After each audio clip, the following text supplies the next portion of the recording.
Hello दोस्तों, tax for wealth में आपका स्वागत है। मैं हिमांशु कुमार और आज फिर से एक नए वीडियो के साथ हम हैं। और आज हम बात करने वाले हैं कि किस तरह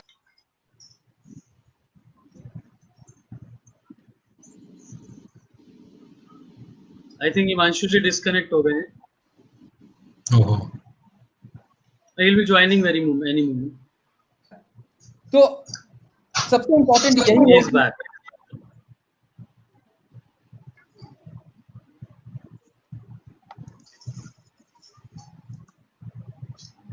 I request viewers for please bear with us for a moment or two.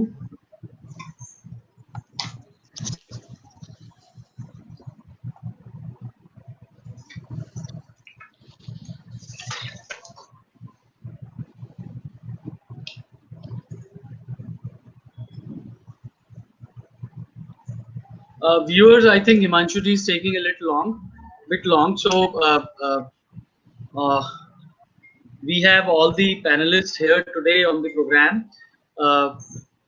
As it was discussed with Himanshu ji and other panelists also. So today's talk is about two issues. One, to begin with, we would have the reactions from all the panelists here about the today's press conference of the Finance Ministry, and then we will be taking our discussion towards the steps taken by the Finance Ministry towards achieving the 5 trillion USD economy. I think Himanshu is back, sir. I was just filling the gap in your absence. Sorry, वो कुछ internet की problem हो गई थी। तो सबसे पहले मैंने मनीष सर का बता दिया। अब मनोज लांबा जी चार्टर्ड अकाउंटेंट है, काफी नहीं, मनीष जी का आया नहीं सर, वो मिस हो गया मेरे ख्याल। मनीष जी का इंट्रोडक्शन आप दोबारा दे दीजिए।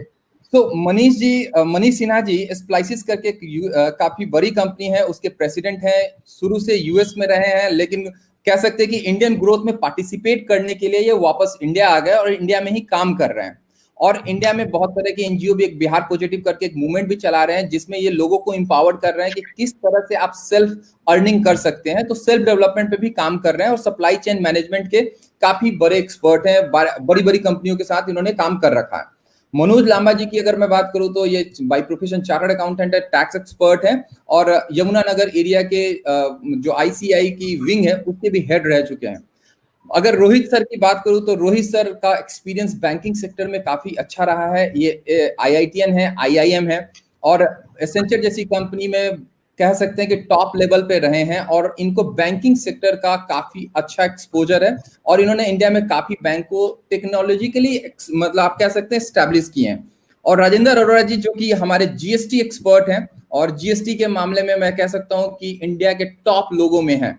तो सबसे पहले सर मैं आप ही से शुरू करूंगा राजेंद्र सर, कि जो आज ब्रीफिंग हुई है उसको आप किस तरह से देखते हैं, उसका क्या इम्पैक्ट है, जो कि हमने जो कह रहे हैं कि 5 ट्रिलियन इकोनॉमी की जो बातें चल रही हैं इतने दिनों से, उसको आप किस तरह से इस प्रेस रिलीज को मैप करते हैं? Thank you Himanshu ji. Friends, जो आज का प्रेस कॉन्फ्रेंस था by the ministry of finance, उसमें 16 पॉइंट्स, 16 इश्यूज के बारे में डिस्कशन हुआ, जिसमें 7-8 इश्यूज जो थे वो purely liquidity infusion into the economy के थे। और मैं हिमांशु जी आपको कहूंगा कि आज का जो टोटल फोकस है, और इनफैक्ट आने वाले 3-4 दिन में जब ये टोटल 20 लाख करोड़ का प्रोग्राम रिवील होगा, अनवेल होगा, तो मुझे ऐसा लगता है कि the thrust is, the focus of the government is on to enhance the liquidity into the system. They are leaving the site of the fiscal collection, tax collection को छोड़कर वो आज वो इस स्टेज पे हैं कि ज्यादा से ज्यादा जो है वो लिक्विडिटी आम आदमी के हाथ में पैसा पहुंचाया जाए। क्योंकि जब हम पढ़ते थे, जब हम इकोनॉमिक्स पढ़ते थे, तब भी हम ये बेसिक एक प्रोडक्शन साइकिल को समझते थे कि जब प्रोड्यूस होगा, कंज्यूम होगा, फिर दोबारा प्रोडक्शन होगा।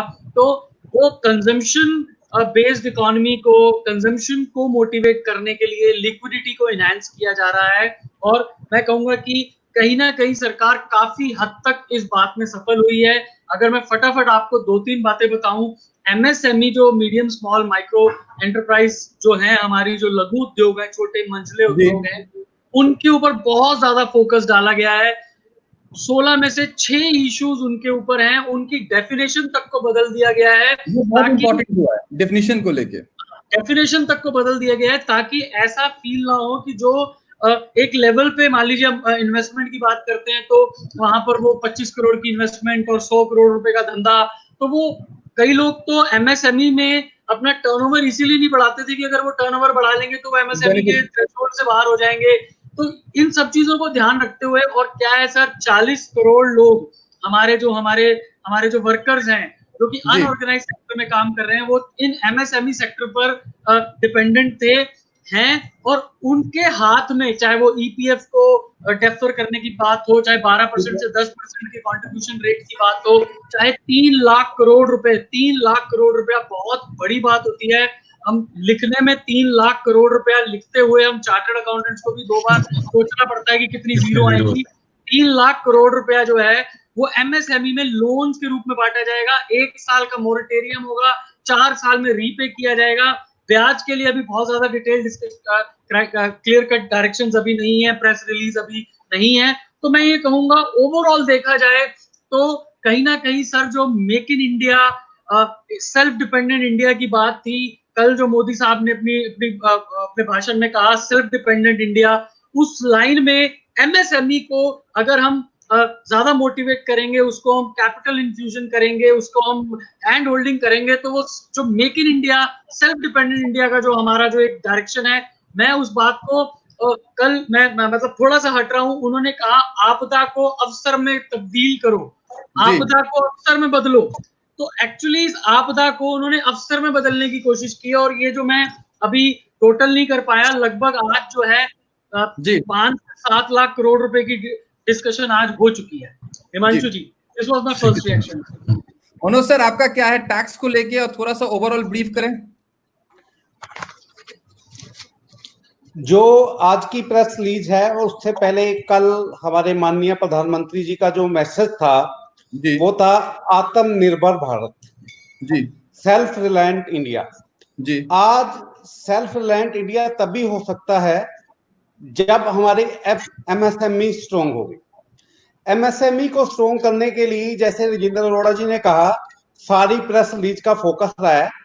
आधे से ज्यादा जो आज अनाउंसमेंट हुई हैं वो एमएसएमई को लेके हुई हैं जी।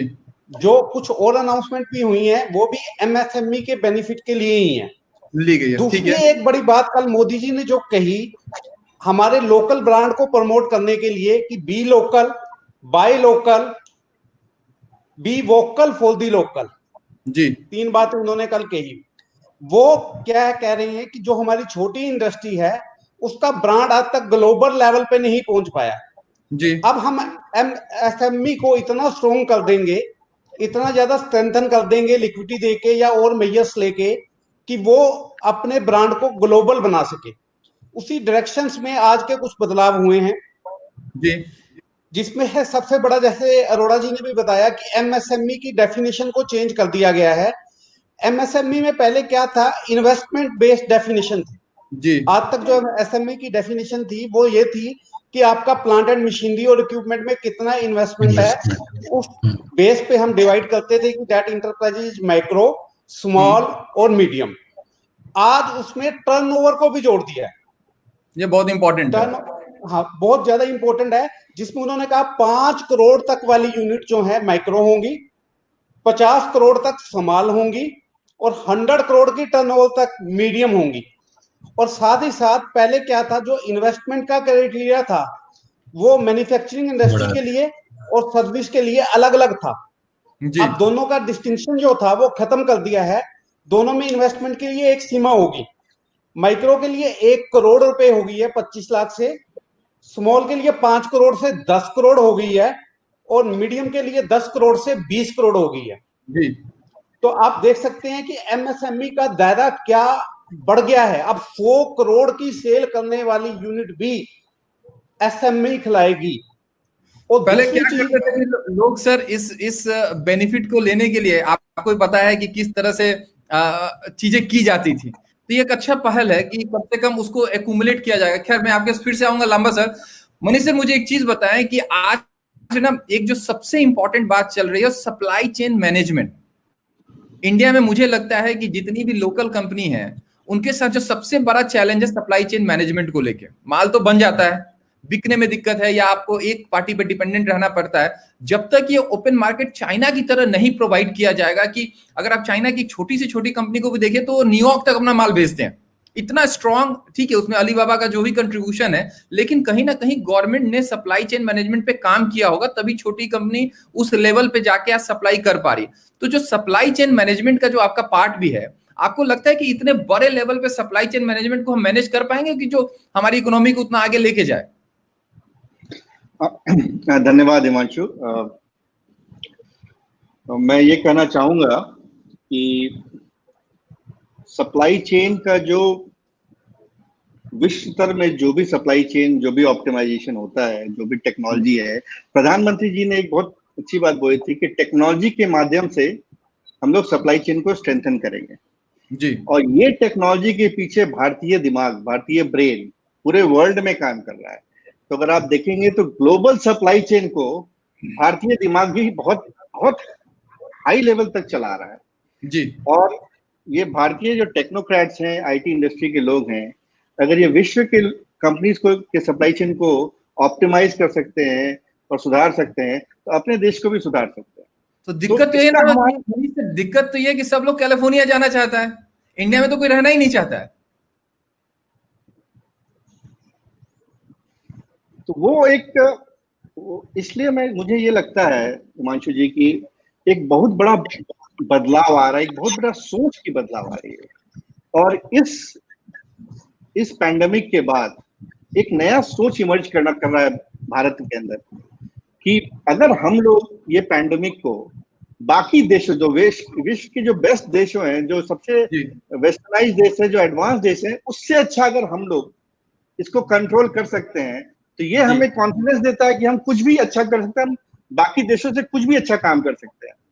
तो ये कॉन्फिडेंस के साथ हम मोदी जी जो सेल्फ रिलायंस, आत्मनिर्भर की बात कर रहे हैं, वो एक नई सोच की बात है।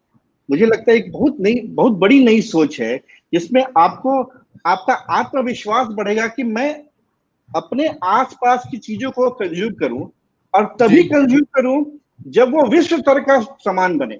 वो ये नहीं बोल रहे कि आप जो भी अगल बगल बन रहा है आप उसको कंज्यूम कीजिए, वो बोल रहे हैं तो विश्व स्तर का सामान बनाओ और आसपास उसको कंज्यूम करो और उसको इस लेवल तक बना के ले जाओ कि उसको सप्लाई से भी कर दे। तो उससे क्या होगा, जो भी लोग मल्टीनेशनल आज से 60, 70, 80 साल पहले अमेरिका, इंग्लैंड और यूरोप से स्टार्ट हुआ, वो भी छोटे छोटे लेवल पे स्टार्ट हुआ और उसको इसी एक्सपीरियंस के साथ वो आज एक मल्टीनेशनल बना। वहां डोमेस्टिक पहले कंजम्पशन हुआ, डोमेस्टिक से बढ़ते बढ़ते फिर वो एक स्टैंडर्ड्स बनाए और फिर वो आज वो विश्व लेवल पे चले गए। इसी तरह भारत के अंदर भी, भारत के युवाओं के अंदर, भारत के एंटरप्रेन्योर्स के अंदर भी एक ऐसा एक कॉन्फिडेंस हो कि जो हम बनाए उसको लोग कंज्यूम करें और एक बार जब उसका कंजम्पशन बढ़े तो उसको हम विश्व के लेवल पे जाकर उसको हम सप्लाई चेन से जोड़ के, विश्व के सप्लाई चेन से जोड़कर हम उसको सेल करें। ठीक है रोहित सर, आप इस पे जरा कुछ बताएंगे कि एमएसएमई को लेके और ओवरऑल जो आज जो पैकेज दिया गया। मैं एक चीज इसमें ब्रीफ कर दूं कि अभी हमारा एक और लाइव शो था 1 घंटे पहले, कल के बाजार में क्या करे, तो हमारे साथ मार्केट के काफी लोग रहते हैं, लगभग 4 एक्सपर्ट्स रहते हैं। उनका मानना है कि जो आज जो पैकेज दिया गया, मार्केट को उतना मजा नहीं आया, क्योंकि अगर आप देखें तो मार्केट अब खुला लेकिन उतना ही तेजी से नीचे आ गया। तो खैर मैं इसलिए इस कॉन्टेस्ट को दे रहा हूं कि आप मुझे बताएं रोहित सर कि जो आज हुआ, जो अनाउंसमेंट कल की गई थी, आज जो एक्सप्लेनेशन दिए, आपको लग रहा है कि वो एक स्टैंडर्ड पे थे या जो सोचा गया था उस हिसाब से था, या एमएसएमई को लेके केवल बातें रह गई, बाकी कुछ ना हुआ? नहीं हिमांशु, मैं आपका जवाब दूंगा, लेकिन उसके पहले मनीष ने जो सप्लाई चेन की बात की उस पर 1 मिनट स्पेंड करना चाहूंगा। हिमांशु, आज आपको पता है कि चाइना जो है वो दुनिया का मैन्युफैक्चरिंग हब है जी, और अगर चाइना बंद हो जाता है किसी भी रीजन से, कोविड हो या कोई और रीजन हो, तो सारा चाइना ही नहीं पूरे विश्व का जो ट्रेड है वो सारा ठप हो जाएगा जी। तो बहुत सारे, मैंने बहुत आर्टिकल्स पढ़े हैं, बहुत लोगों से बात किया रिसेंटली, तो सबके मन में यही है कि इतना बड़ा रिस्क कोई कंट्री या कोई कॉर्पोरेशन उठाने को तैयार नहीं है। ठीक है, तो ये बहुत लाजमी है हम लोग देख रहे हैं कि भाई चाइना से अगर हमको डीरिस्क करना है या एक बिजनेस कंटिन्यूटी प्लान जो बोलते हैं वो करना है, तो किस कंट्री हम लोग शुरू कर सकते हैं, ठीक है।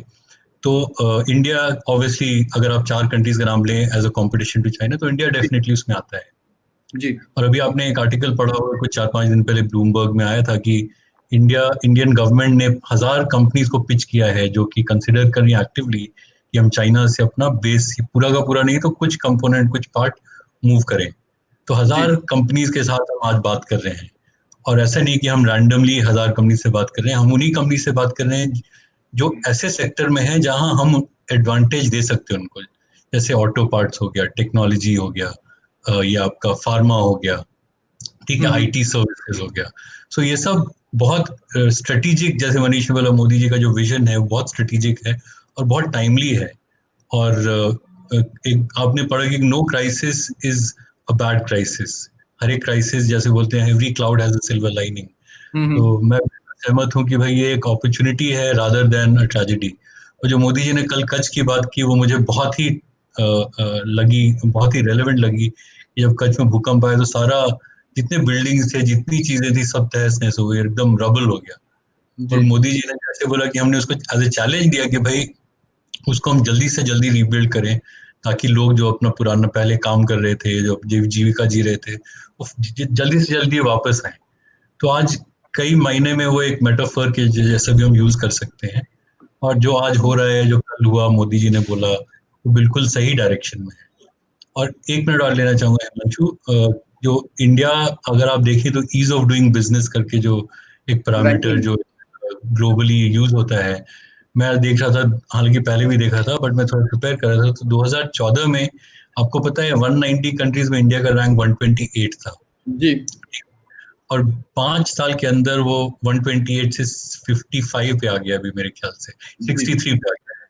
और कल जो मोदी जी ने बोली, जो आज लॉन्ग पेंडिंग रिफॉर्म्स है हमारे यहाँ, सबको पता है, शायद पैनलिस्ट जो है उनको ज्यादा मेरे से पता होगा, लैंड, लेबर, कॉन्ट्रैक्ट लॉ, ये सब जो है, ये सब बहुत ही प्रेसिंग रिक्वायरमेंट है। और अभी कोई, मुझे लगता है अगर हमको रियली बहुत ट्रांसफॉर्मेशन करना है, और मोदी जी ने जो बोला इंक्रीमेंटल चेंज, हमको मैसिव चेंजेस करने हैं, तो ये इस कदम में हमको उठाना पड़ेगा स्टेप्स, और time is of the essence. जल्दी से जल्दी हम ये रिफॉर्म पुश करेंगे और तभी फायदा होगा जी। और हिमांशु, मैं आपको एक डेटा, मैं इंजीनियर हूँ तो बहुत ही डेटा माइंडेड हूँ।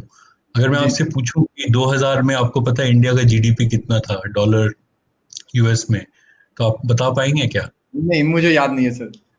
2000 का तो 2000 एडी में इंडिया का जीडीपी करीब 470 बिलियन डॉलर्स था जी। तो 20 साल में हमने उसको ऑलमोस्ट 6 टाइम्स बढ़ाया है। तो ये जो आपका मेन आज फोकस है कि whether we can get to 5 trillion, मतलब मेरे दिमाग में तो कोई संदेह ही नहीं है कि 5 ट्रिलियन का अगर हमने सब ठीक ठाक किया तो शायद 2025 में 6 तक भी पहुंच सकते हैं, अगर लेकिन जरूरत है कि अभी बहुत बड़ी अपॉर्चुनिटी है। एक अभी मैंने कुछ दिन पहले एक वीडियो बनाया था कि why India become 5 trillion economy, उसको लेके बड़ी बहुत तरह के मुझे कमेंट है, लोगों ने कहा कि बीजेपी का प्रवक्ता हो गया है और ये लोग बीजेपी की तरह से काम कर रहे हैं। लेकिन उसमें ना मैंने केवल डेटा पॉइंट उठाया था, अप्रोक्सीमेटली 15 दिन लगा के केवल जो दुनिया के एक्सपोर्टर्स थे उनकी मैंने इंपोर्ट एक्सपोर्ट, जो आप कह रहे हैं ना कि चाइना सबसे बड़ा हब है और चाइना आज की डेट में एक सेंटर पॉइंट हो चुका है सारी दुनिया के लिए, जो कहीं ना कहीं उसमें ट्रंप सबसे बड़े एक रोल में है। इधर जर्मनी की बात करें, इधर जापान की बात करें, यूरोप की बात करें, तो हर कोई इस चाइना से कहीं ना कहीं डायरेक्टली इनडायरेक्टली परेशान है कि ये जो पैंडेमिक है कहीं ना कहीं इनका हाथ है। यानी कि एक थर्ड पार्टी बनेगा जो कि ये नहीं करेंगे एक दिन में हो जाएगा रातों रात सारी कंपनी से, ऐसा कुछ नहीं होने वाला है। क्योंकि चाइना, अगर मैं यूएस की बात करूं तो 28% का कंट्रीब्यूशन उनके जीडीपी में है, यूरोप में अगर बात करें तो लगभग 21% के आसपास का है। यानी वो इतना स्ट्रॉन्ग वेटेज कंपनी है ना, वो कंपनी है दुनिया में, वो चाइना कोई कंट्री नहीं, कंपनी है। तो उस वेटेज को कम करने में आपको टाइम लगेगा क्योंकि आपकी पूरी सप्लाई चेन जो मनीष सर बता रहे हैं वहां से डिपेंड करता है। तो खैर उसके पहले मैं आगे, और अरोड़ा सर एक क्वेश्चन था, ये नीरज जी का बार बार क्वेश्चन आ रहा है कि इन्होंने पूछा कि स्टार्टअप को एमएसएमई में लोन मिलेगा या नहीं मिलेगा। आई थिंक इनको मेरे हिसाब से मिलेगा, मेरे हिसाब से मिलेगा, कोई प्रॉब्लम नहीं है इनको। बाकी फिर भी हमें डिटेल गाइडलाइंस देखनी पड़ेंगी। वो डिटेल गाइडलाइंस अभी नहीं आएंगी, उसमें 7 दिन, 10 दिन, 15 दिन कुछ भी लग सकते हैं। लेकिन नीरज जी, इसमें बता दूं कि आप एमएसएमई में अगर रजिस्टर्ड हो जाएंगे तभी आप एलिजिबिलिटी के जो बेनिफिट है वो फायदा उठा पाएंगे। आप अगर गवर्नमेंट डीआईपीपी पे जाते हैं तो वहां पे रजिस्ट्रेशंस के ऑप्शंस आते हैं। स्टार्टअप और एमएसएमई आपस में कोई कॉन्ट्राडिक्टरी नहीं है ना, नहीं, तो startup is a specific venture and then it may fall according to the investment and the turnover criteria into MSME also. I have a point to make. Himanshu ji, here. I have 4 points to make in this 5 trillion economy only. First of all, like all my other co-panelists also have been saying कि हमारे यहाँ जो situation अभी, जैसे आपने भी कहा कि चाइना की बात लेकर, लेकिन इनफैक्ट मैं ये समझता हूँ कल जो ऑनरेबल पीएम साहब ने कहा वो कहीं भी किसी एक स्पेसिफिक कंट्री के बारे में कुछ नहीं कहा। उन्होंने सिर्फ एक ही बात कही कि स्वदेशी अपनाओ, लोकल के लिए वोकल हो। दूसरा मैं पॉइंट जो बताना चाहता हूँ इसी लाइन में वो है हमारी जो इकोनॉमी है हिमांशु जी, वो है कंजम्पशन इकोनॉमी जी। हम मेजॉरिटी जो बनाते हैं वो खुद ही खा जाते हैं, ठीक है जी। तो हमें बहुत ज्यादा तंग होने की जरूरत नहीं है, बहुत ज्यादा परेशान होने की जरूरत नहीं है। मैं बहुत रॉ लैंग्वेज में बोल रहा हूँ, बहुत ही स्लैंग में बोल रहा हूँ। हमारी कंजम्पशन इकोनॉमी होने की वजह से जो आप देखिए हमारे इंपोर्ट एक्सपोर्ट में ऑफ कोर्स डिफरेंस रहता है, क्योंकि हम पेट्रोलियम प्रोडक्ट बहुत सारी चीजें हम इंपोर्ट करते हैं, और पेट्रोल के ऊपर भी इतनी अच्छी वर्किंग चल रही है हमारी गवर्नमेंट की। मैं पहले भी 2-3 साल से इसके ऊपर ध्यान दे रहा हूँ कि इन्होंने सिस्टमेटिक डाटा उठाकर जो बिडिंग वगैरह की है, बहुत इंटरेस्टिंग ये सारा प्रोसेस है पेट्रोल का भी। तो आने वाले 5-6 सालों में इट इज एस्टिमेटेड कि हमारा जो इंपोर्ट है पेट्रोलियम प्रोडक्ट्स का वो 40% रिड्यूस हो सकता है। ये भी डाटा है, एक्चुअली पब्लिश डाटा है। तो कहने का तात्पर्य है कि हमारी कंजम्पशन इकोनॉमी है और हम जितना प्रोड्यूस करेंगे, मैन्युफैक्चर करेंगे, मेजॉरिटी हम लोग कंज्यूम कर सकते हैं, इसलिए हमें कोई समस्या की जरूरत, परेशानी की मैं बहुत दूर तक नहीं देखता। एमएसएमई, हिमांशु जी आप कह रहे थे कि सारा फोकस एमएसएमई पे है, सर मैं ये कहना चाहूंगा, I want to reiterate this fact कि एक्चुअली फोकस एमएसएमई पे होना चाहिए। इस समय आज लार्ज कॉर्पोरेट्स को उतनी बड़ी परेशानी नहीं है जितनी बड़ी परेशानी एमएसएमई के सेक्टर में। उसके अलावा एक और पॉइंट जो 5 ट्रिलियन के साथ जोड़ सकता हूं मैं, because me and Manoj ji is a chartered accountant also. हालांकि हमारे सारे पैनलिस्ट बहुत ही इंटेलेक्चुअल हैं, बहुत ही ज्यादा एक्सपोज्ड हैं चीजों से, लेकिन हम ब्लैक और व्हाइट इकोनॉमी को बहुत क्लोजली ऑब्जर्व करते हैं सर इन आवर प्रोफेशन, और आप भी चार्टर्ड अकाउंटेंट है सर, इसलिए आप हंस रहे हैं। तो सर हमारी जो पैरेलल इकोनॉमी है सर, टू माय माइंड हमारी 3 ट्रिलियन यूएसडी की ऑर्गेनाइज्ड इकोनॉमी है, और इससे डबल से ज्यादा सर हमारी पैरेलल इकोनॉमी है सर, टू माय माइंड। हम जो ऑब्जर्व करते हैं सर, कोई पब्लिश डाटा नहीं है इसके ऊपर। रोहित सर मैं इसमें एक बार रोहित सर से पूछूंगा कि जो अरोड़ा जी कह रहे हैं कि मैं उसमें कोई कमेंट तो नहीं करूंगा कि वो क्या कह रहे हैं। लेट मी बस just complete about it, let me just complete. So हमारी जो पैरेलल इकोनॉमी, अगर मैं ये कहता हूँ कि गवर्नमेंट के जो जीएसटी आया, जैसे क्योंकि मैं खुद, मेरा लाइफ ब्लड जो है वो जीएसटी है, और ये डिस्ट्रीब्यूशन चेन पर कवर लगता है, पूरी डिस्ट्रीब्यूशन चेन पर इंप्लीमेंट होता है। मैं सिर्फ सरकार को आपके चैनल के माध्यम से बोलना चाहता हूं, मैं हमेशा बोलता हूं हर पब्लिक प्लेटफॉर्म पे, कि अगर अनऑर्गेनाइज्ड इकोनॉमी को आपने ऑर्गेनाइज कर दिया, कुछ नया नहीं किया, तब भी हम 5 ट्रिलियन बहुत इजीली क्रॉस कर जाएंगे अगले 2 साल में, 3 साल में। कोई बहुत बड़ी बात हमारे लिए नहीं है। आप 10 ट्रिलियन का टारगेट दो, आप 10 ट्रिलियन अचीव करेंगे। वहां हमें supply chain management, IT enabled services, ये सब चीजों की जरूरत है, लेकिन यहाँ पर सिर्फ हमें स्ट्रिंजेंट अपने फोर्सेस की जरूरत है। मैं जीएसटी में बहुत छोटी सी बात बताता हूँ, गुड्स की मूवमेंट को कंट्रोल कर लो। गुड्स की मूवमेंट, मैंने कहा था रिवर्स चार्ज, आप सर थोड़ा सा टॉपिक थोड़ा सा हट गया, लेकिन फटाफट बता दूं, रिवर्स चार्ज था जीएसटी में। रिवर्स चार्ज का मतलब सिर्फ मैं अपने व्यूअर्स को बता दूं कि जब किसी अनरजिस्टर्ड से खरीदता है रजिस्टर्ड, तो रजिस्टर्ड को खुद से टैक्स जमा कराना पड़ता है। मैंने कहा कि जिस भी अनरजिस्टर्ड से रजिस्टर्ड खरीदे, टैक्स जमा कराए और अनरजिस्टर्ड का पैन और रिपोर्ट कर दे, और जब भी उस अनरजिस्टर्ड पर्सन के पैन पर 20 लाख रुपए से ज्यादा की ट्रांजैक्शन हो जाए एग्रीगेट पूरी कंट्री में, उसका ऑटोमेटिक नोटिस उसको चला जाना चाहिए, भैया तेरा 20 लाख से ज्यादा धंधा हो गया या 40 लाख से ज्यादा धंधा हो गया, तू रजिस्ट्रेशन ले ले। और अपने आप डिस्ट्रीब्यूशन चेन, जो इतना बड़ा distribution chain out of the tax net है, क्योंकि हर लेवल पर वैल्यू एडेड टैक्स हो रहा है, हर लेवल पर टैक्स कलेक्ट किया जा सकता है, जो कि आउटसाइड द प्रीव्यू है। सर मैं आपको बताऊं, अगर हम चार्टर्ड अकाउंटेंट्स को आप फाइनेंस मिनिस्टर बना दें, मैं आपका फिस्कल डेफिसिट अगले 10 साल में 0 कर दूंगा, नए नोट छापने बंद कर दूंगा। रोहित सर, आपसे मैं पूछ, क्योंकि आप तो बैंक से भी हैं, बैंक को भी बहुत क्लोजली देखे हैं, और बैंक के साथ साथ आईटी कंपनी में भी बहुत टॉप लेवल पे आप एक्जीक्यूटिव लेवल पे रहे हुए हैं, तो आपको भी लगता है कि जो इकोनॉमी की बात हो रही है, दो तरह की, व्हाइट एंड ब्लैक, आपको भी लगता है कि ब्लैक इकोनॉमी अभी भी, क्योंकि अगर हम बात करें ऑनरेबल प्राइम मिनिस्टर की, तो जीएसटी के बाद उनका मानना था कि हमने कोलैप्स कर दिया और ब्लैक इकोनॉमी खत्म हो गई है, तो क्या आपको अभी भी लगता है कि इस तरह की चीजें हैं, या ठीक है वो अभी भी गवर्नमेंट 20% तो गवर्नमेंट ही अनाउंस करती है, आपको क्या लगता है? नहीं, मैं अरोरा साहब से की बात सुन के थोड़ा ऑनेस्टली घबरा गया कि 100% ब्लैक है, बट मेरे हिसाब से 15 से 20% इज अ गुड गेस, मतलब गेस ही कर सकते हैं क्योंकि उसका कोई फॉर्मल डेटा तो मिलता नहीं है, तो मेरे हिसाब से 15 से 20% है।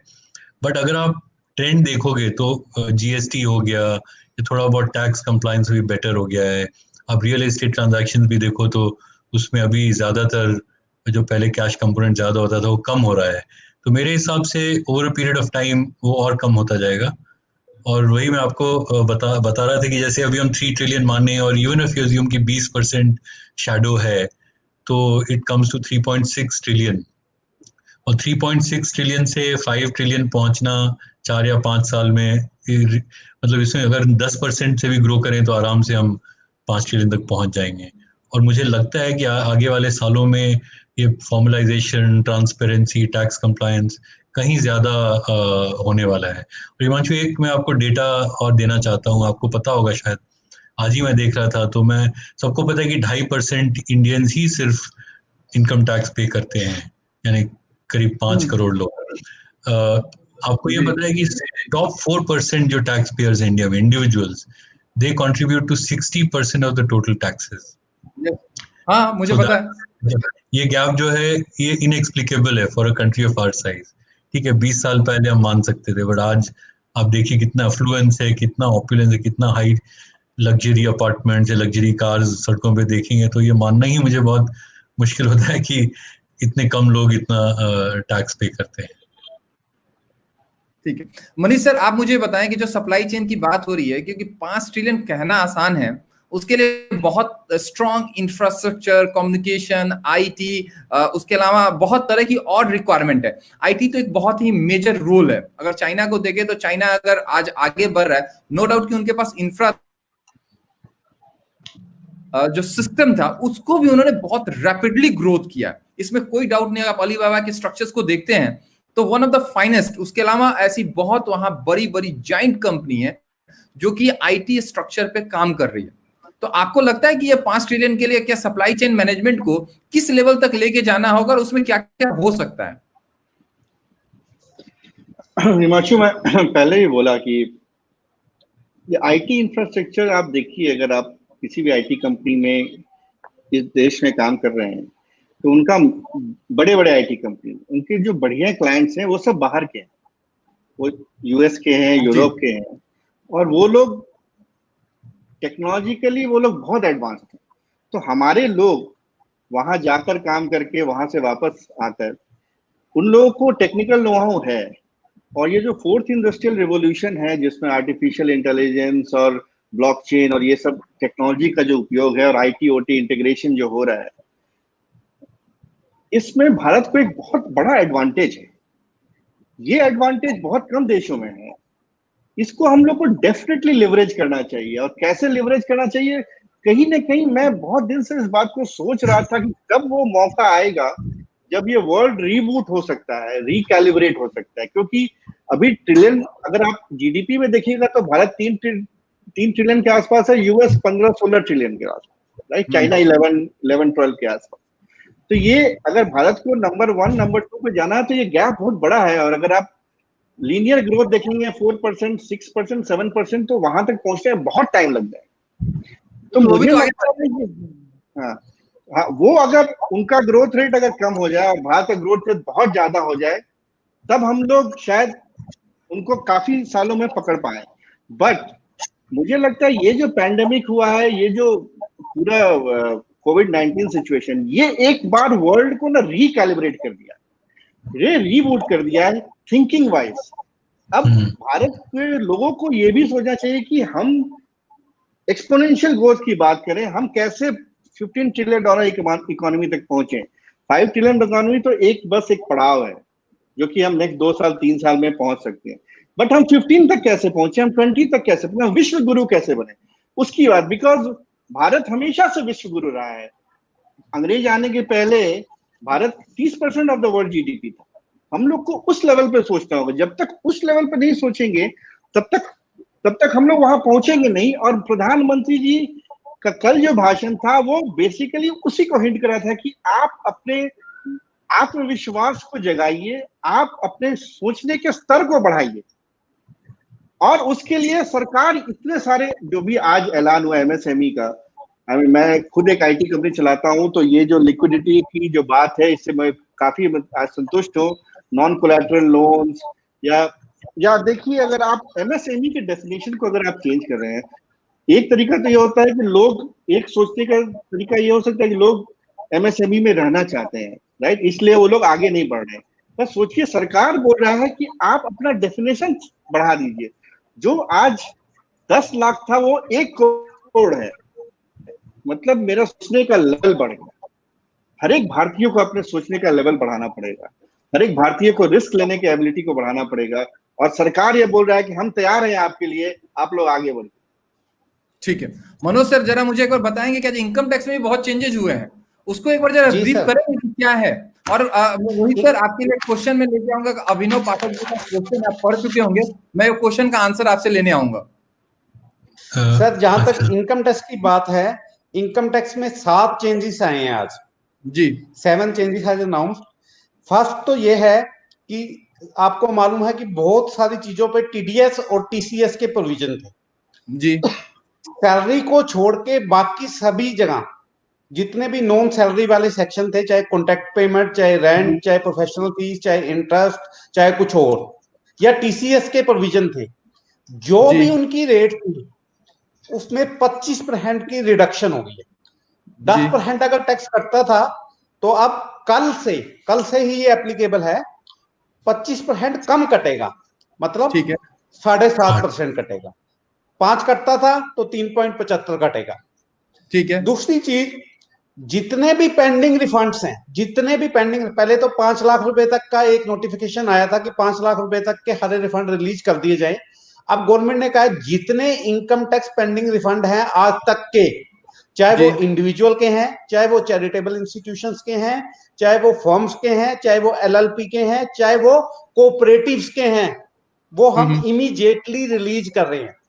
लेकिन ध्यान दीजिएगा, यहां पर कॉर्पोरेट्स को छोड़ गया हूं। सही बात है, उनको उन्होंने कॉर्पोरेट्स को छोड़ गया, बाकी सबको ले लिया है। कॉर्पोरेट कंपनीज के रिफंड देने की बात नहीं की, जहां ज्यादा पैसा गवर्नमेंट का फंसा हुआ है। तीसरी चीज जो इन्होंने की, इनकम टैक्स की डेट्स इस साल कोविड-19 की वजह से 31 जुलाई फास्ट अप्रोच हो रही थी और अभी तक टीडीएस की रिटर्न नहीं गई है। 31 जुलाई की जो डेट थी उसे 30 नवंबर कर दिया गया है, और 31 अक्टूबर जो ऑडिट वाले केसेस की डेट थी उसे भी 30 नवंबर कर दिया गया। 30 सितंबर हमारे टैक्स ऑडिट की लास्ट डेट होती थी, उसको भी बढ़ाकर 31 अक्टूबर कर दिया गया। यानी 1 महीने की एक्सटेंशन टैक्स ऑडिट में बिना मांगे इस बार मिल गई, जिसके लिए हम गुहार लगाते रहते थे। उसके बाद एक चेंज और आया है, विवाद से विश्वास स्कीम सरकार बहुत ही उत्साह के साथ लाई थी, लेकिन कोविड-19 ने उनकी उम्मीदों पे पानी फेर दिया। सही बात। अब सरकार ने पहले उसे 30 जून तक बढ़ाया था, अब इसे बढ़ाकर 31 दिसंबर कर दिया है। मतलब विवाद से विश्वास अब 31 दिसंबर 2020 तक एप्लीकेबल रहेगी, और वो भी बिना किसी एडिशनल पेमेंट के। जो ब्याज आपने 31 मार्च के बाद देना था या 10% एक्स्ट्रा देना था, अब 31 दिसंबर 2020 तक भी आपको कोई एक्स्ट्रा पेमेंट नहीं करनी है। ये 5वां बदलाव है। छठा बदलाव किया गया है स्क्रूटनी की डेट्स को लेके। स्क्रूटनी की डेट जहां पर 30 सितंबर 2020 तक स्क्रूटनी की डेट फॉल कर रही थी, मतलब 30 सितंबर 2020 तक गवर्नमेंट मान रही है। इसको एक चीज मान के चलिए कि कोविड-19 में आज हम मई 20 में हैं और गवर्नमेंट बात कर रही है जो सितंबर 20 में केस लगने थे उसे भी बढ़ाकर मैं 31 दिसंबर कर रही हूँ। तो गवर्नमेंट ने मेंटली प्रिपेयर कर लिया है कि ये फाइनेंशियल तो कोविड लेके जाने वाला है। यानी उन्होंने कहा है कि 31 दिसंबर 2020 तक हम कोई स्क्रूटनी नोटिस या इस तरह के केस फिक्स करने का टाइम लिमिट है। इस बात को नहीं कहा कि हम ये केस स्क्रूटनी में नहीं लेंगे। सरकार ने ये कहा है कि हम इसे स्क्रूटनी में ले सकते हैं, लेकिन 31 दिसंबर 2020 तक कुछ नहीं करेंगे। दूसरी चीज, जहां पर डेट 31 मार्च 21 तक एक्सपायर हो रही थी, जो अगले साल के 148 पर 47 होने हैं, वहां पर भी डेट को बढ़ा के 30 सितंबर 2021 कर दिया गया। यानी 30 सितंबर 2021 तक की प्लानिंग गवर्नमेंट ने आज भी कर दी है। फाइनेंस मिनिस्टर ने भी इस बार में जब ये लाइन बोल रहे थे, वो 3 बार बोला कि हम एडवांस कर रहे हैं, एडवांस में बता रहे हैं, एडवांस में बता रहे हैं। तो ये 6-7 चेंजेस हैं। हाँ, रोहित सर के पास आता हूँ, फिर मैं आपके पास लंबा सवाल। रोहित सर, ये अभिषेक जी, अभिनव जी का क्वेश्चन है, आप इसको पढ़ पा रहे हैं? मैंने पढ़ा। और एक हिमांशु, एक और एनेक्डोट बताऊंगा। अभी मैं कुछ डिफरेंट टॉपिक पे कुछ गूगल सर्च कर रहा था। गूगल के बिना तो खैर जिंदगी इमेजिन नहीं की जा सकती है। तो मैं पढ़ रहा था, ये जो आपको याद होगा करीब 2008 में बंगाल में जो टाटा का एक प्लांट था इंडिका का, तो वो वहां पे प्रॉब्लम हुआ था और वो शिफ्ट करा था उन्होंने। तो मैं पढ़ रहा था कि कैसे वो सिंगूर में प्रॉब्लम हुआ और कैसे फिर वो शिफ्ट हुआ गुजरात। तो उसमें लिखा था कि मिस्टर मोदी को जब पता चला ऐसा ऐसा प्रॉब्लम है और रतन टाटा ने डिसीजन ले लिया है मूव करने का, तो उन्होंने रतन टाटा को एक एसएमएस भेजा। और आपको पता है एसएमएस में क्या लिखा था? जी, एसएमएस में लिखा था सुस्वागतम। एक वर्ड का एसएमएस था वो, सुस्वागतम। ठीक है। और विद इन 3 मंथ उन्होंने बोला कि जो आपको चाहिए, रेड कारपेट रोल आउट किया, जो लैंड हो या जो भी आपको परमिट हो, जो भी आपको चाहिए हम आपको दे रहे हैं, आप बस फैक्ट्री खड़ा करो। और विद इन 4 मंथ्स फैक्ट्री खड़ा हो गया। तो अभिनव को बताना चाहूंगा कि जहाँ चाह है जहाँ वहाँ राह है। अगर विजन हो और एग्जीक्यूशन कैपेबिलिटी हो तो मुझे कोई प्रॉब्लम नहीं लगता है कि हम इंडिया को एक डेस्टिनेशन की जैसा सेल कर सकें। उसमें जैसे हमने बोला ईज ऑफ डूइंग बिजनेस वगैरह में काफ़ी काम अभी बाकी है, बट मुझे कोई डाउट नहीं है कि हम एक चाइना से कम्पीट कर पाएंगे। और दूसरा, जैसे मैंने बोला, वी कांट ऑफर एवरीथिंग। तो हमको सेलेक्टिवली ऑफर करना पड़ेगा इंडस्ट्रीज को, जहां हमको लगता है कि हमारे में भी कोई स्ट्रेंथ है या कोई कॉम्पिटिटिव एडवांटेज है, ताकि ऐसा नहीं हो कि कोई आए और जल्दी से फिर ताला बंद करके चला जाए। और अभिनव का दूसरा क्वेश्चन जो था एसएमई से कंपटीशन के बारे में, तो एसएमई की जैसे टर्नओवर हमने बोला 100 करोड़ है, प्लस सेक्टर फोकस्ड है। तो अगर हम बड़ी कंपनीज को इनवाइट करें, उनका टर्नओवर ज्यादा होगा, ऐसे प्रोडक्ट्स ऐसे इंडस्ट्री सेलेक्ट करें जैसे में यहाँ हमारे कंट्री में गैप है और हम एक्सपोर्ट्स पे इंपोर्ट्स पे रिलाई करते हैं, तो हम फिर उसको आराम से मैनेज कर सकते हैं। हर एक जो इश्यूज जो कल को हो सकता है उसको हम मैनेज कर पाएंगे। ठीक है राजेंद्र सर, आपका अपना पॉइंट रखिए। क्वेश्चन है, आप अगर इसको अगर देखें तो लास्ट पॉइंट मैं हिमांशु जी बोलना चाहता हूँ अपना। एक इम्पोर्टेंट जो यहाँ पर कल आज के जो प्रेस कॉन्फ्रेंस में जो discoms and distribution power distribution companies हैं, इनके ऊपर बहुत बड़ा एक 94,000 करोड़ का इनका उधार था जो इन्होंने देना था, जो आगे जो जनरेटिंग कंपनीज है, पावर जनरेटिंग कंपनीज। अब ये क्या था कि इनका पैसा सारा फंसा हुआ है रिसीवेबल्स, जो लोगों से पैसा लेना है, इंडस्ट्री से पैसा लेना है। तो गवर्नमेंट ने क्या किया कि PFC power finance corporation, rural electrification corporation REC को कहा कि इनको 90,000 करोड़ रुपया फाइनेंस कर दो और इंश्योर करो कि सिर्फ उसी डिस्कॉम को पैसा देना है जो कि इसका बेनिफिट 90,000 करोड़ वो डिस्कॉम को देंगे और वो आगे फर्दर उसको देंगे जनरेशन कंपनी को। जनरेशन कंपनीज जो भी अपना काम चालू रखेंगे, जो उनकी लायबिलिटीज है उसको डिस्चार्ज करेंगे, लेकिन इसका बेनिफिट जो है वो आगे पास ऑन करना है कंज्यूमर को। तो ये समझने वाली बात है अभी कि कंज्यूमर को बेनिफिट कैसे पास ऑन होगा, जब पैसा जो है वो सारा का सारा डिस्कॉम से जनरेशन कंपनीज ले जाएंगी, डिस्ट्रीब्यूशन कंपनीज से, तो कंज्यूमर को बेनिफिट कैसे पास होगा। मैं एक विजुअलाइजेशन करता हूँ, हाँ मैं ऑफकोर्स हो सकता है कि मैं शेख चिल्ली बना कर रहा हूँ, कि जो आम आदमी है, जो एसएमई सेक्टर है जिसको हम एसएमई कह रहे हैं अभी, उसका ये 3 महीने का जो मिनिमम बिल आता है बिजली का, जो उसका पावर कनेक्शन का बिल है, मुझे ऐसा लगता है सरकार को वो 3 महीने का बिल नहीं लेना चाहिए। हालांकि उसकी क्लैरिटी यहाँ पर कोई नहीं है, लेकिन उन्होंने फाइनेंस मिनिस्टर ने 2 बार इस बात को बोला है कि that the benefit has to be passed on to the consumer and it is to be seen by Power Finance Corporation. So I believe if this happens, then eventually the industry would also see that the fixed charges of the power connection charged to them is being dispensed for 3 months or 4 months or whatever the time is. So this is one aspect which I wanted to put forth.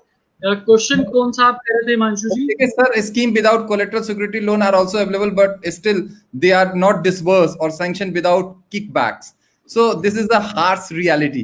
तो देखिए कहीं ना कहीं please. ठीक है आप बोलिए हिमांशु। नहीं सर आप बताएं, मैं मतलब मैं क्या, ये तो इनका हमारे व्यूअर का नाम ही हंटर है, हंटर गेमिंग है, तो सर मैं क्या कह सकता हूँ। किकबैक्स तो सर देखिए अब मैं समझता हूँ जैसे कि हमारे बाकी सबने लर्नेड पैनलिस्ट ने कहा कि हमारा को माइंडसेट चेंज करना है, हमें अपनी सोच बदलनी है, और मुझे ऐसा लगता है कि ये जो सोच है, ये जो भी कहे, मैंने तो सर फ्रैंकली बहुत छोटा सा उदाहरण दे रहा हूँ कि 7-8 दिन से मैंने अपने फोन की रिंगटोन तक बदल दी है और उसमें भी मैंने देशभक्ति का गाना लगा दिया है। मैं रोज अपने देश के बारे में जब फोन आए देश के बारे में सोचूं कि एज ए चार्टर्ड अकाउंटेंट मैं क्या कंट्रीब्यूट कर सकता हूं, मैं अपने असेसीज को कैसे मोटिवेट कर सकता हूं कि ज्यादा से ज्यादा इनकम डिक्लेयर करो, ज्यादा से ज्यादा ट्रांजैक्शंस पे टैक्स दो। हम सबको जहां जहां हम हैं वहां वहां वो काम करना है। और सर देखिए किकबैक जो है ना, कोई लेता नहीं है, हम देते हैं। तो आप देना बंद कर दीजिए, लोग लेना बंद कर देंगे, तो आपकी पॉकेट से जबरदस्ती थोड़ी निकाल लेता है। मैं ये क्वेश्चन आपसे भी लूंगा क्योंकि आप शुरू से बाहर रहे हैं और काफी एक्सपोजर है यूएस का। ये कहीं ना कहीं एक हार्श रियलिटी है, इसमें कोई डाउट नहीं है। अगर बैंकिंग सेक्टर में आप जाते हैं, और रोहित सर से भी मैं ये क्वेश्चन आपसे लूंगा, ये जो रिफॉर्म्स की बात हो रही है, यहाँ भी ये रिफॉर्म्स की जरूरत है क्योंकि अगर आप स्केल अप की बात करें तो छोटे छोटे ऐसे हर्डल्स हैं जिस हर्डल्स को आपको हटाने की जरूरत है। अगर एमएसएमई को आपको स्केल अप करना है तो उन्हें इंपावर्ड करना होगा ताकि जो प्रोसेस ओरिएंटेड हो, चीजें इतनी आसान हो कि आपको किसी की साइन की जरूरत ही ना पड़े। मुझे क्यों किसी की साइन की जरूरत है? मुझे अगर कोई डॉक्यूमेंट प्रोसेस कराना है, सिस्टम ओरिएंटेड क्यों नहीं हो सकता? क्या मनीष सर ये पॉसिबल नहीं है कि क्या सिस्टम इतना इंटेलिजेंस उसमें बिल्ड किया जा सके, जैसे आप सप्लाई चेन की बात करें, कि वो खुद डिसीजन ले पाए। एक लेवल तक, मैं ये नहीं कह रहा 100% ले सकता है, एक लेवल तक ओपिनियन फॉर्म कर ले और उसके बाद ले जाके उसको काम करे, ताकि जो कह सकते हैं कि जो जिसकी रिस्पॉन्सिबिलिटी है उसको फिक्स की जा सके और काम को प्रोसेस में लाया जा सके, रादर कि हर जगह एक बंदा बैठा हो, साइन करे, फाइल आए, देखे। तो सर जहां फाइल होगा वहां पे कुछ तो होगा ही, फाइल को तो वेट देना ही पड़ेगा, अदरवाइज प्रोसेस हो ही नहीं सकता। नहीं, ये बहुत ही वैलिड पॉइंट है। और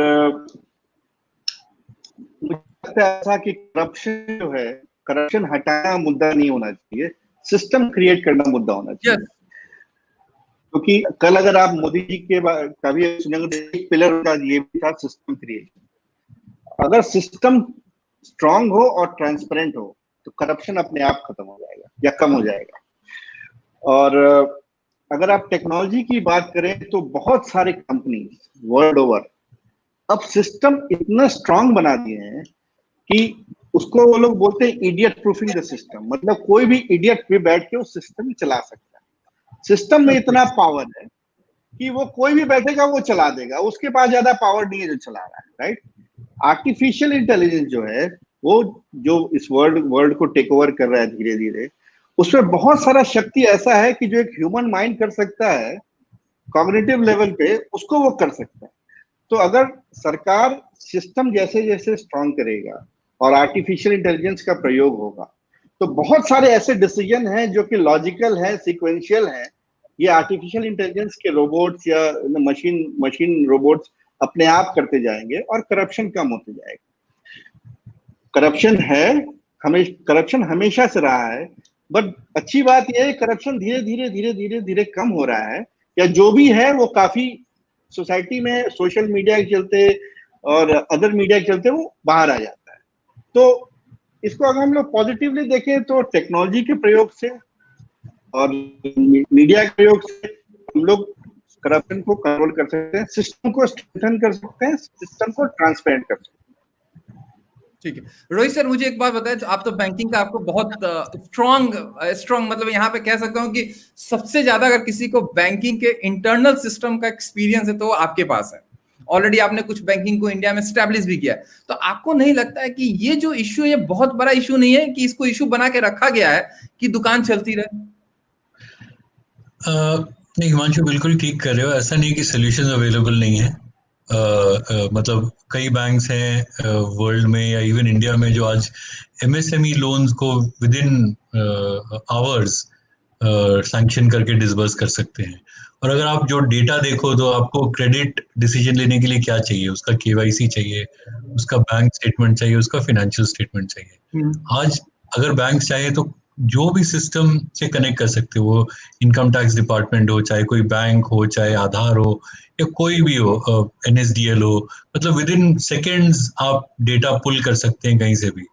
और आप एक अच्छा सा आप इसको स्कोर कार्ड बना लिए, क्रेडिट स्कोर कार्ड, जिसके बेसिस पे जो भी कस्टमर का स्कोर आया आप उसको या तो अप्रूव करिए या रिजेक्ट करिए। और विद इन आप चाहे तो डिजिटाइज कर दीजिए आपका लोन अग्रीमेंट है जैसे भी है, क्योंकि उसमें बहुत टाइम लगता है और बहुत पेचीदा मामला होता है। तो अगर हम चाहेंगे तो बहुत कुछ कर सकते हैं, बट इंटेंट का थोड़ा कमी हमको लगता है। और अगर आप देखें तो प्राइवेट सेक्टर बैंक्स कहीं ज्यादा आगे हैं इस मामले में, इसीलिए PSU बढ़े जा रहे हैं। हाँ, और प्रॉब्लम ये भी है हिमांशु कि आपको पता है कि पीएसयू बैंक्स के अगेंस्ट कितना एक्शन लिया जाता है। अगर कोई एनपीए केस हो गया, इतने बड़े बड़े केसेस उनके अगेंस्ट होते हैं। तो ये सब अगर केसेस को जल्दी से हम इन्वेस्टिगेट करके जो भी कल्प्रिट्स हैं उनके अगेंस्ट एक्शन लें तो ये बहुत बड़ा डिटरेंट के रूप में काम आ सकता है। लेकिन जैसा हम लोग बोले कि काफी चेंजेस करने पड़ेंगे और जल्दी जल्दी करने पड़ेंगे ताकि ये सब थोड़ा डिटरेंस हो सिस्टम में। तो खैर ऑलरेडी हम लोग बहुत टाइम ले चुके हैं आप लोगों का, लेकिन एक लास्ट टेक कि जो आज अनाउंसमेंट है, आपको क्या लगता है कि वो एक स्टेप आगे है या हम जहां थे वहीं हैं? और अगर कुछ आपके हिसाब से और क्या ऐड हो सकता है? अरोड़ा सर, आप पहले सबसे मुझे बताएं कि आपको क्या लगता है कि जो आज अनाउंसमेंट एकदम शॉर्ट में वो एक प्रैक्टिकल था और एक अच्छा स्टेप लिया गया है? सर अभी तो ये पहला एपिसोड है, अभी 3 एपिसोड और आने बाकी हैं। तो और 20 लाख करोड़ में से 5-1 लाख करोड़ रुपया अभी दिया गया है, तो 15 लाख करोड़ का भी जो है सामान बाकी है। कितना किसको मिलेगा, कैसे जाएगा, कहाँ होगा, लेकिन एक बात पक्की है कि गवर्नमेंट का फोकस क्लियर है और मुझे ऐसा लगता है उनकी डायरेक्शन भी क्लियर है। उनको पता है कहाँ पर। देखिए अब आप छोटी सी चीज देखिए, अभी जैसे लांबा साहब बोल रहे थे कि टीडीएस रेट्स 25% रिड्यूस कर दिए हैं। अब आप बहुत ही छोटा मेजर है, बहुत छोटा मेजर है, 25% रिड्यूस कर दिए और उसका इफेक्ट उन्होंने डिटरमाइन किया कि 50,000 करोड़ रुपए की लिक्विडिटी एडिशनल लोगों के हाथ में आ जाएगी। अब आप 100 रुपए मुझे देते हैं, एज ए प्रोफेशनल 10 रुपए काट लेते हैं टीडीएस के नाम के, 90 आते हैं मेरे हाथ में। अब वो 90 की जगह 92.5 आएंगे मेरे पास। तो मेरे पास लिक्विडिटी इवेंचुअली बहुत छोटा सा मेजर है, इंटेलिजेंट मेजर है। और टैक्स तो मैंने देखिए एज ए प्रोफेशनल देना ही है। और टैक्स तो क्या होता है sir, at the end of the day जब मैं रिटर्न फाइल करता हूं तो लांबा साहब भी इस बात को जानते हैं, हमारे सारे दोस्त, हमारे प्रोफेशनल ब्रदर्स ही हैं यहाँ पर इस समय, कि हम अपने पूरे टैक्स पेमेंट का 20-30% रिफंड लेते हैं हर साल। सही बात है। हमारा एक्स्ट्रा टैक्स गया होता है वहां पे, तो वो ब्लॉकेज ऑफ मनी जो है वो रोक दी गई है। This is an intelligent measure sir. तो ये छोटे छोटे मेजर्स हैं, मैं समझता हूं कि बहुत बड़ी ट्विस्टिंग नहीं की गई है। और कहीं ना कहीं मैं पर्सनली सोचता हूं सर, देखिए I may not be speaking very wise, but कहीं ना कहीं पीएम साहब का डायरेक्ट इंटरवेंशन, वो ऐसा चाहते हैं कि बिना बहुत सारी चीजों को हिलाए हुए हम लिक्विडिटी जनरेट कर दें इकोनॉमी में, पैसा हाथ में आएगा। और अब एक बात देखिए, उन्होंने एक बात और कही कि जितने भी गवर्नमेंट ऑर्गेनाइजेशंस हैं और पीएसयूज हैं, वो जितना भी आउटस्टैंडिंग पैसा जिसका उनका देनदारी है 45 दिनों में सारा रिलीज कर देंगे। Again, the objective is to enhance liquidity, and so that it can be paid to the workers and the people associated with the organization, so that they can keep on spending, so that the spending would enhance the consumption, so as the production. So this is a complete cycle which is being getting completed. Lama sir, आपके हिसाब से क्या रहा, और कुछ आप advice दें? अरोड़ा जी ने काफी हद तक कवर कर दिया है आज के हर एक कंक्लूजन को, कि 1/3 मेरा ये मानना है। अरोड़ा जी ने 5-6 लाख कहा, क्योंकि 1,70,00,000 पहले आया था, उसको मिला दे तो 1/3 पैकेज अनाउंस हो चुका है, 2/3 अभी बाकी है। तो 2/3 बाकी कहाँ कहाँ कैसे कैसे मिलता है, ये देखना भी बहुत ज्यादा इंपॉर्टेंट है। लेकिन जो एमएसएमई को आज बूस्टर डोज मिली है, उसमें जो कोलेट्रल वाली डोज है, उसमें अभी भी कुछ डाउट है। जैसे जो 3 लाख करोड़ के बूस्टर डोज की उन्होंने बात की, वो स्कीम कब से लागू होगी अभी नहीं पता। किन लोगों को वो लोन मिलेंगे, क्योंकि उसमें एक बात आई है कि आपकी टर्नओवर इससे ज्यादा नहीं होनी चाहिए और आपका एग्जिस्टिंग लोन इससे ज्यादा नहीं होना चाहिए। आपको उतना ही लोन मिलेगा जो 29 फरवरी 20 को आपकी आउटस्टैंडिंग है। इंटरेस्ट कैसे कैपिटलाइज होगा या नहीं देना होगा, मोरेटोरियम पीरियड कैसे मिलेगा, इन सारी बातों को लेकर अभी दुविधा बनी हुई है। क्योंकि अमाउंट तो 3 लाख करोड़ का बहुत बड़ा है, लेकिन उसके साथ जो उन्होंने कंडीशंस लगाई हैं, मेरी समझ से जब तक वो गवर्नमेंट क्लैरिफाई नहीं करती, और कौन से बैंक और कैसे लोग आगे आएंगे उसके लिए, और कब से ये स्कीम शुरू होगी, तब ये असली बूस्टर डोज है। क्योंकि बहुत सारी स्कीम ऐसी होती हैं जो आती हैं लेकिन कागजों में ही रह जाती हैं। ठीक है, एमएसएमई वाकया में बूस्ट करेगी अगर ये वाकया में एग्जिस्टेंस में आएगी और कुछ सरलता के साथ आएगी, ऐसा मेरा मानना है। मनीष सर, आपके हिसाब से कैसा रहा, और कुछ आपका एडवाइस अगर सप्लाई चेन मैनेजमेंट पे कुछ कह पाए कि क्या करना चाहिए एग्जैक्टली, कहाँ टच करने की जरूरत है? ये तो टेक्निकल एस्पेक्ट है जो टैक्स के हिसाब से, आईटी के हिसाब से क्या करना चाहिए? आईटी के हिसाब से देखिए, अभी पहली बात तो है कि जो भी इंडस्ट्री रुक गया है उसको रीस्टार्ट करना है, तो उसके लिए सरकार ये सब कर रही है। दूसरी बात है कि जितने जल्दी सिस्टम को रीस्टार्ट करके लोगों तक पैसा पहुंचाएं ताकि लोग स्पेंड कर पाए और वो एक सर्कल फिर से वापस बदले। और मुझे ऐसा लगता है कि ये सरकार काफी बारीकी से, काफी डिटेल्ड में हर एक चीज को सोच रही है और एक प्लान के साथ कर रही है। तो ये क्वेश्चन हम लोग अगर 2 दिन बाद जब ये सारा प्लान रिवील हो जाए उसके बाद हम लोग डिस्कस करें तो अच्छा रहेगा, क्योंकि मुझे लगता है कि जितने भी चीज हम लोग बोलेंगे सरकार करीब करीब सोच चुकी होगी और वो नेक्स्ट 2 दिन में रिवील हो ही जाएगा। पर मैं बहुत ऑप्टिमिस्टिक हूँ। कल रात के 8 बजे तक पूरा देश को ऐसा लग रहा था जैसे ये कोरोना कब जाएगा, थोड़ा देश निराश हो रहा था, हताश हो रहा था। प्रधानमंत्री जी ने 30 मिनट के अंदर पूरे देश को झकझोर दिया, हिला दिया और एक ऐसा सकारात्मक विचार, एक ऐसा एक नया तरंग डाल दिया पूरे देश में कि आज सब लोग देखिए कितने हंस के और पॉजिटिवली बात कर रहे हैं। कितने लोग इंडस्ट्री बंद है लेकिन वो भी खुश है कि चलो कुछ अब अच्छा होने वाला है। रोहित सर, आपसे, आपका भी और आपके लिए अभिनव जी का फिर से रिप्लाई आया हुआ है, उसको भी देखें, उसको भी एक बार काउंटर करेंगे। अच्छा, तो सबसे पहले तो हिमांशु, मैं दिग्गजों ने, महारथियों ने बोल दिया कि इकोनॉमी के बारे में और पैकेज के बारे में, तो मैं उसके बारे में नहीं बोलूंगा। लेकिन मेरा कहना ये है, मेरी समझ ये है कि अगर हम 5 ट्रिलियन इकोनॉमी बन भी गए तो सोशल इंडाइसेस जिसमें हम आज थोड़ा पीछे चल रहे हैं उस पर बहुत फोकस जरूरी है। 1-2 एग्जाम्पल मैं आपको दूंगा। जैसे आज मैं पढ़ रहा था, हेल्थ केयर में हमारा एवरेज स्पेंड जो है वो करीब 2,000 रुपया पर कैपिटा है, यानी हर एक आदमी के ऊपर हम 2,000 रुपया ही स्पेंड करते हैं। और दुख की बात यह है कि ये डबल हुआ है पिछले 5 सालों में। तो पहले हम 1,000 रुपया स्पेंड करते थे, अभी 2,000 स्पेंड करते हैं। तो ऐसे कहने को तो हम बोल सकते हैं कि 100% हमने इंक्रीज कर दिया, लेकिन ये अभी भी बहुत बहुत ग्रॉसली इनसफिशिएंट है। हम आज जीडीपी का सिर्फ 3% से तकरीबन 3% हम हेल्थ केयर पे सब स्पेंड करते हैं। यूएस 17% स्पेंड करता है। तो ये सब सोशल इक्विटी, सोशल इंडाइसेस भी बहुत ज़रूरी है, उतनी ही ज़रूरी, उतनी ही महत्वपूर्ण है। पेंडिंग माइग्रेंट्स का हमने देखा जो पैदल चल रहे हैं सड़कों पर, ऐसा हम अफोर्ड नहीं कर सकते। If you want to convey an image of a superpower to the rest of the world, हमको ये सब चीज़ें भी ध्यान देनी पड़ेंगी। तो मेरा एक वो पार्टिंग नोट वही था। और 1 सेकेंड में देखता हूँ अभिनव ने क्या बोला। हाँ बिल्कुल, मतलब इसमें तो कोई डिसएग्रीमेंट ही नहीं है। और अभिनव का ये बात तो मतलब बिल्कुल सहमत हूँ। और एक चीज सॉरी लास्ट में बोलना चाहूंगा कि आमतौर पे हम देखते हैं कि जो स्टेट और सेंटर रिलेशनशिप है वो काफी जगह दिखता है, थोड़ा टेंशन है, थोड़ा तू मैं होता रहता है, सुबह शाम कोई प्रेस कॉन्फ्रेंस करके किसी के अगेंस्ट बोलता है। पिछले 2 महीने में जो हमने एग्जाम्पल देखा है, जो कोऑर्डिनेशन चल रहा है, मतलब एक लगता है कि एक टीम है, किसी को फर्क नहीं पड़ता कांग्रेस है चाहे आम आदमी पार्टी है चाहे या एडीएमके है, बिल्कुल कांग्रेस को थोड़ा एज अ फर्क टीम पड़ता है। वर्क कर रही है।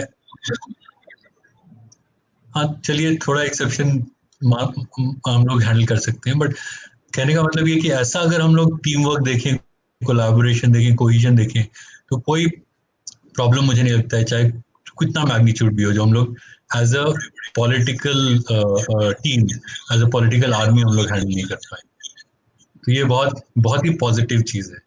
और मुझे लगता है काफी क्रेडिट का मिस्टर मोदी को जाना चाहिए, जिन्होंने एग्जेम्पलरी मतलब लीडरशिप जो कहते हैं वो दिखाया है और सबको साथ लेके चल रहे हैं।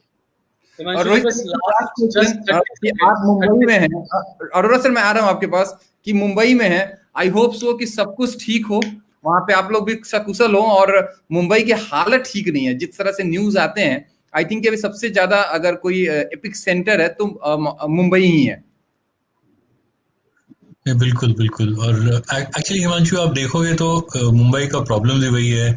और आपको पता है धारावी जैसे स्लम्स हैं, तो उसमें ना सोशल डिस्टेंसिंग आप कॉपी बुक बोल सकते हैं, आप बहुत थियोरेटिकली बोल सकते हो, कर सकते हैं, बट धारावी में पर स्क्वायर किलोमीटर पॉपुलेशन करीब 3 लाख है और पूरे इंडिया का आप देखो तो 400 है। तो ऐसी सिचुएशन आप कर ही नहीं सकते हो। तो आगे जो रास्ता है वो यही है कि भाई हम डीकंजेस्ट करें ये शहर, इंडस्ट्री सेटअप करें दूर दराज रिमोट एरियाज में, ताकि लोगों को जो माइग्रेंट लेबरर्स है उनको हजारों हजारों किलोमीटर नहीं आना पड़े। और ठीक है। मुंबई में अगर वो 10,000 कमाते हैं, अगर छोटे शहर में वो 10,000 से आधा भी कमाएं, तो उनके लिए कहीं अच्छा रहेगा, उनके फैमिली के लिए अच्छा रहेगा, सबके लिए, पूरा इकोसिस्टम के लिए भी अच्छा रहेगा। ठीक है।